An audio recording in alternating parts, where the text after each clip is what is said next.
खासदार सुप्रिया सुळेंच्या भेटीवेळी सरपंच संतोष देशमुखांच्या आईनं टाहोच फोडला। मला न्याय द्या अशी मागणी करत संतोष देशमुखांच्या आईला अश्रू खूप सावरणं अवघड आहे बरं का ताई.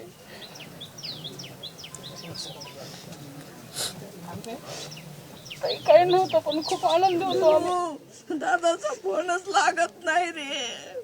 म्हणलाय मी दादालाच बघतो ग.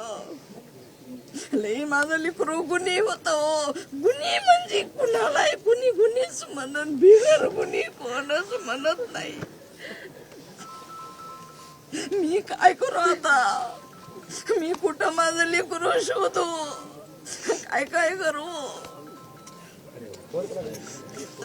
काय आरोपी असतील, कुठून असतील, बुडता असन, शेंडा असन, काय असन, पूर्ण आरोपी करा. नाहीतर पुन्हा नंतर आम्ही जगायचंय कसं? कुणीच तरी गाववाल्यांना जगणार कसं? मी तुम्हाला शब्द देते, पूर्ण करा. तुमच्या मुलाला परत आणू शकत नाही, पण मी तुमच्या मला नातवंडांना न्याय न्याय तर देईन. पाहिजे. मी तुम्हाला न्याय देईन. मी तुमच्यासाठी लढेन. न्यायच मला लवकर पाहिजे. जशाच्या तसे मला ते लोक माझ्या लेकराला केलं तसं बघायलाच भेटले पाहिजेत. आणि तिचं म्हणणं संरक्षण कर. आणि पूर्ण मला संरक्षण दिलं पाहिजे. आज माझी सून, माझं लेकरू, मी काय करू मी आता? आज खासदार सुप्रिया सुळे यांनी मस्साजोगला जाऊन देशमुख कुटुंबियांची भेट घेतली। त्यावेळी मृत संतोष देशमुख यांच्या आईच्या भावनांचा या ठिकाणी बांध फुटलेला आपल्याला पाहायला मिळतोय। अगदी रडत त्यांनी आपली व्यथा जी आहे ती खासदार सुप्रिया सुळेंसमोर मांडली। वनमंत्री आणि पालघरचे पालकमंत्री गणेश नाईक यांच्या आमदारकीला ठाकरे गटानं मुंबई हायकोर्टामध्ये आव्हान दिलेलं आहे। ऐरोलीचे उमेदवार MK मडवी यांनी याचिका दाखल केलेली आहे आणि या प्रकरणी आता कोर्टानं गणेश नाईक यांना नोटीसही बजावली आहे। सत्तेच्या बळावरती भ्रष्टाचाराचा अवलंब करत निवडणूक जिंकल्याचा MK मडवी यांनी आरोप केलेला आहे।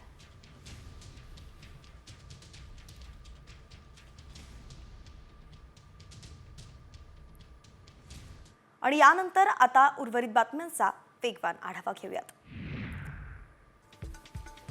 जळगाव विमानसेवा सुरळीत व्हावी म्हणून आता खुद्द मुख्यमंत्री देवेंद्र फडणवीस पुढाकार घेत आहेत। सेवेचा विस्तार फारसा नसल्यानं फडणवीस इंडिगोच्या माध्यमातून विमानसेवा उपलब्ध करून देणार आहेत।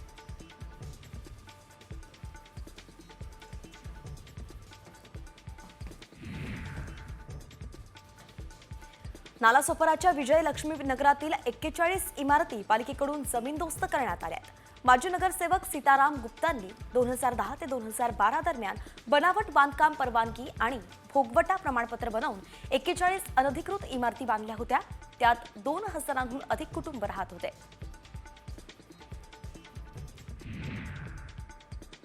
अकोल्याच्या बाळापूर तालुक्यातील हातरुण गावात 2 गटात क्षुल्लक कारणावरून मोठा राडा झाला। यावेळी दगडफेक करत 4 चाकी वाहन सुद्धा पेटवण्यात आलं। घटनेतील 6 जखमींवरती उपचार सुरू असून दोन्ही गटातील काही तरुणांना पोलिसांनी ताब्यातही घेतलंय। हातरुणमध्ये मोठा पोलीस बंदोबस्तही तैनात करण्यात आला।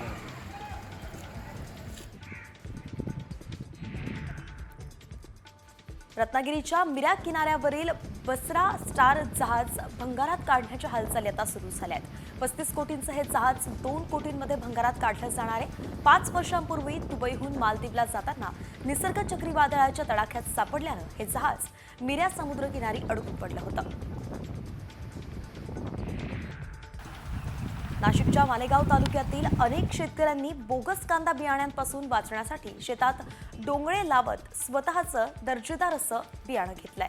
तसंच लागवड करून उरलेलं बियाणं विक्री करता येत असल्यानं त्याचा फायदा आता शेतकऱ्यांना होणार आहे।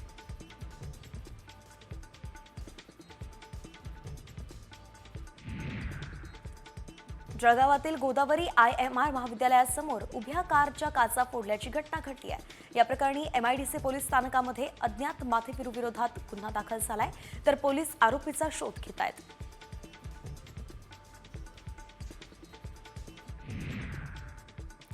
हिंगोलीत पालिकेच्या दुर्लक्षानं तयार झालेली अतिक्रमणं पूर स्थितीला कारणीभूत असल्याचा निष्कर्ष काढण्यात आलाय। सप्टेंबर 2024 मध्ये हिंगोली जिल्ह्यात पूरस्थिती निर्माण झाली होती आणि त्यावेळी तत्कालीन पालकमंत्री अब्दुल सत्तारांनी त्यामागील कारण शोधण्याचे आदेश दिले होते। अखेर प्रशासनानं अतिक्रमणामुळेच पूर आल्याचं सांगितलं आहे। यवतमाळमध्ये पळस फुलल्यानं सध्या केसरी रंगाची चादर चढल्याचं आता रानावनात पाहायला मिळतंय. विशेष म्हणजेच रस्त्याच्या कडेला पळस बहरल्यानं ये जा करणाऱ्या वाहन चालकांना आकर्षित तो करतोय.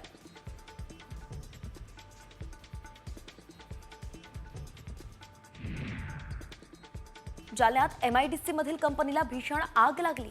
जालन्यातील जुनी एमआयडीसीतील कूलरचं साहित्य बनवणाऱ्या कंपनीला मध्यरात्री 1च्या सुमारास भीषण आग लागली आणि या आगीत लाखो रुपयांचे कूलरचे पुठ्ठे जळून खाक झाले. सुदैवानं यात कुठलीही जीवितहानी झाली नाहीये. 2 तासांनंतर ही आग विझवण्यात अग्निशमन दलाला यश आलं.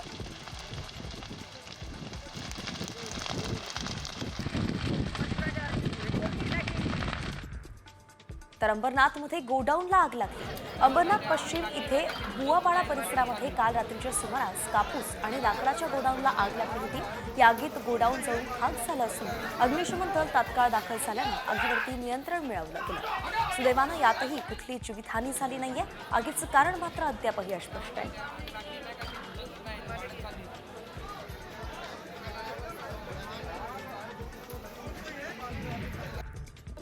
उमरगा तालुक्यातील माडस पाटी येथे पिकअप आणि मोटरसायकलचा भीषण अपघात झालाय.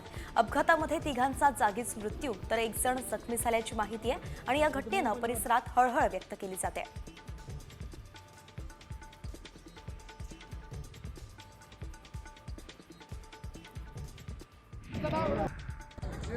भरधाव खासगी ट्रॅव्हल्सने एका दुचाकीला धडक दिल्यानं भीषण अपघात झाला. या अपघातात दुचाकीवरील महिला जागीच ठार झाली असून पती गंभीर जखमी झालाय. अपघातानंतर ट्रॅव्हल्स चालक फरार झाला असून पोलीस त्याचा शोध घेत आहेत.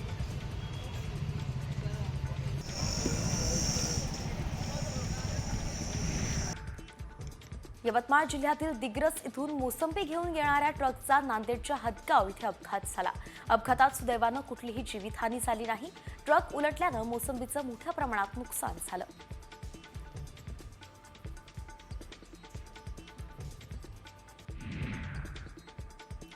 बदलापुरातल्या खरवईमधील पनवेलकर भूमी कॉम्प्लेक्स जवळ आज पहाटेच्या सुमारास एका कारनं महिलेला उडवलं. यात महिलेचा जागीच मृत्यू झाला आणि या प्रकरणी बदलापूर पोलिसांनी कार चालकाविरोधात गुन्हा दाखल केलाय. त्याला अटकही करण्यात आली आहे.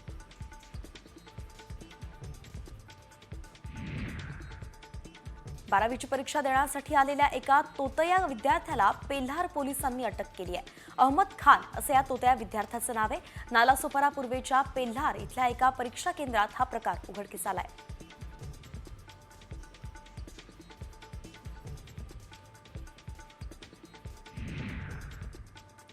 जालन्यात इनोव्हा गाडीतून गायीची चोरी केल्याची घटना समोर आली आहे. हा संपूर्ण प्रकार मध्यरात्रीच्या सुमारास सीसीटीव्हीमध्ये कैद झालाय. इनोव्हा गाडीतून आलेल्या दोघांनी रॉयल नगर इथल्या आपली गाडी इथे थांबवली आणि या एका गायीला गाडीच्या मागील डिक्कीमध्ये कोंबलं.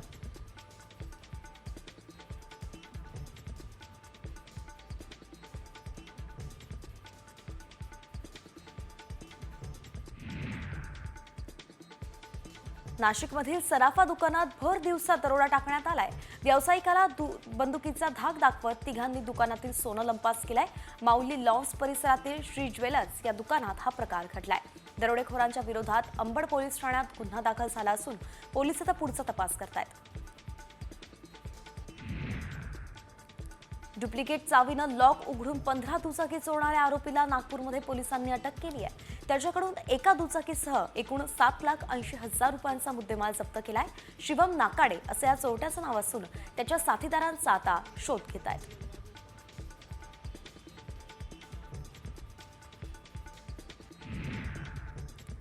यवतमाळमध्ये पोलिसांनी केलेल्या कारवाईमध्ये कत्तलीसाठी जाणाऱ्या जनावरांचा ट्रक पकडला गेलाय.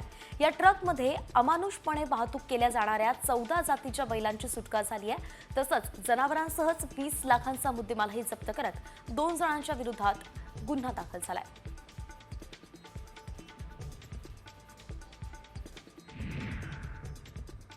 अकोल्यामध्ये पोलिसांच्या स्थानिक गुन्हे शाखेनं सॉसी गँगकडून 6 लाखांची रोकड जप्त केली आहे. तसंच हॉटेल व्हीएस मधील लग्नातील चोरीसहच 3 गुन्हे सॉसी गँगकडून उघड केलेत. आरोपींकडून 6 लाखांची रोकडही जप्त करण्यात आली आहे.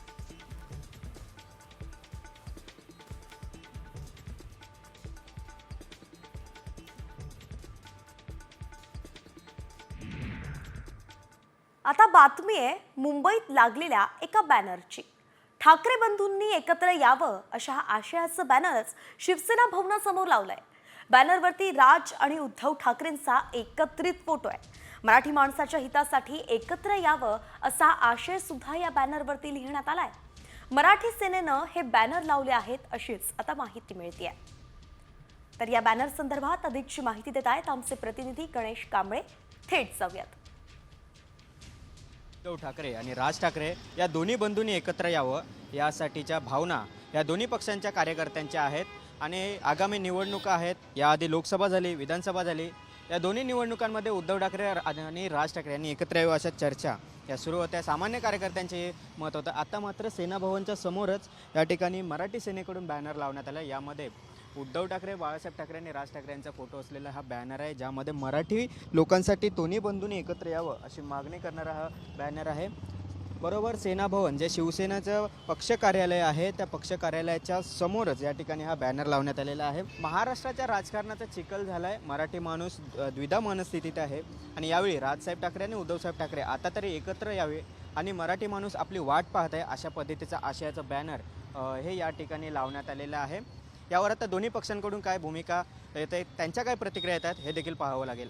व्हिडिओ जर्नलिस्ट रोहितसह गिरीश कांबळे, साम टीव्ही, मुंबई. काही दिवसांपूर्वी पुण्यातही असेच बॅनर झळकले होते आणि त्यानंतर आता थेट मुंबईत शिवसेना भवनासमोर पुन्हा एकदा ठाकरे बंधूंनी एकत्र यावं असे बॅनर्स दिसत आहेत. त्यामुळे आता याचे राजकारणात कसे पडसाद उमटत आहे, राजकारणामध्ये काय हालचाली होत आहेत, ही समीकरणं खरंच जुळून येणार आहेत का पाहावं लागेल. तुर्तास इतरही बातम्यांचा वेगवान आढावा. पुणे महापालिकेनं आरो प्रकल्पावरील निर्बंध हटवलेत. शुद्ध पाणी पुरवण्याचा दावा करणाऱ्या आरो प्रकल्पांमध्ये जीबीएससाठी कारणीभूत असणारा जीवाणू आढळून आल्यानं पुणे महापालिकेनं 30 प्रकल्पांना टाळं ठोकलं होतं. तसंच या प्रकल्पांसाठी महापालिकेनं नियमावलीही तयार केली आहे. पिंपरी चिंचवड शहरातील एका पेट्रोल पंपावरती चक्क पेट्रोलऐवजी दुचाकीत पाणी भरलं. वाहनांमध्ये 80% पाणी आणि फक्त 20%च पेट्रोल भरून देण्यात आलंय. शाहूनगर इथल्या HP कंपनीच्या भोसले पेट्रोल पंपवरती हा प्रकार घडलाय. पेट्रोल पंपाच्या टाकीमध्ये पाणी गळती झाली असावी असा प्राथमिक अंदाज व्यक्त केला गेलाय.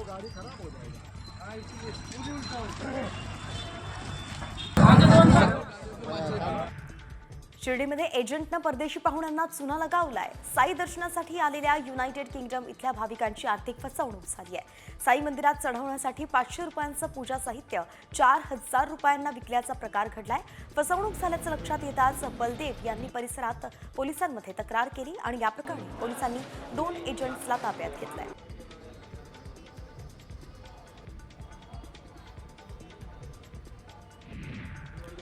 कोल्हापूरमध्ये जणू फुटबॉलचा महाकुंभमेळाच भरल्याचं दिसत होतं.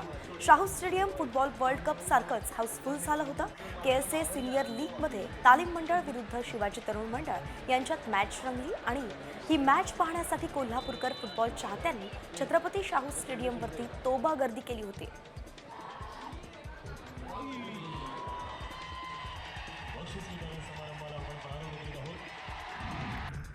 हडपसरच्या मांजरांच्या फ्लॅटची पालिका पशु अधिकारी सारिका पुंडेंनी पाहणी केली. यावेळी योग्य ती पावलं वेळोवेळी उचलत 2022 पासून आम्ही कायदेशीर नोटीस बजावल्याचं स्पष्टीकरण पुंडेंनी दिलंय.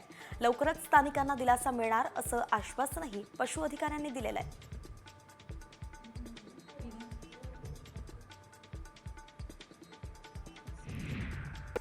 जपानची राजधानी टोकियो इथे छत्रपती शिवाजी महाराजांचं स्मारक स्थापन करण्यात येणार आहे. महिला दिनाच्या दिवशी स्मारक स्थापन केलं जाईल आणि या स्मारकासाठी 8 फुटाचा भव्य दिव्य पुतळा स्पेशल विमानानं जपान इथे पाठवण्यात येणार आहे.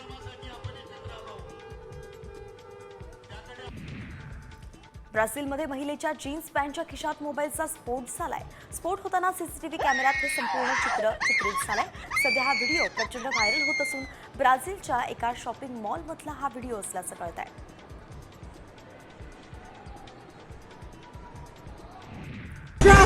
डेल्टा एअरलाइन्सच्या विमानाचं क्रॅश लँडिंग टोरंटो विमानतळावरती झालं, ज्यात हे विमान अक्षरशः उलटं झालं होतं. या अपघातात 17 जण जखमी झाले. त्यापैकी 3घांची प्रकृतीही गंभीर आहे आणि हे विमान अमेरिकेच्या मिनेसोटा राज्यातल्या मिनियापोलिसमधून टोरंटोला उतरत होतं. Yo, I was on this